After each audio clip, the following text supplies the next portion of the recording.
நீங்கள் எவ்வளோ தான் நல்லவங்களா இருந்தாலும் சரி, யாருக்குனாலும் எவ்வளோ நல்லது செஞ்சுருந்தாலும் சரி, நீங்கள் ஒரு சின்னதாக தப்பு மட்டும் பண்ணி பாருங்களேன், அந்த தப்பையே பிடிச்சிட்டு பேசுவாங்க.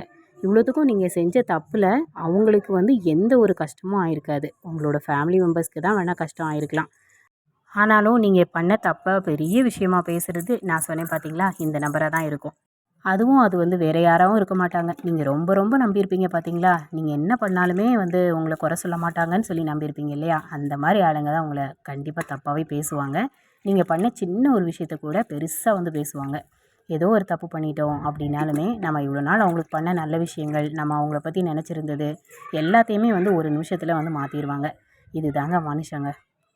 இந்த மாதிரி சூழ்நிலையில் நீங்கள் உண்மையாகவே தப்பு பண்ணியிருக்கீங்க அப்படின்னா, அடுத்தவங்களுக்கு நம்ம நல்லவங்க அப்படிங்கிறத நிரூபிக்கணும்னு அவசியம் இல்லை. உங்கள் மனசாட்சிக்கு தெரியும் நீங்கள் நல்லவங்களா கெட்டவங்களா அப்படின்னு சொல்லிட்டு. உங்கள் மனசாட்சிக்கு நீங்கள் உண்மையாக நல்லவங்களா வாழுங்க, அது போதும்.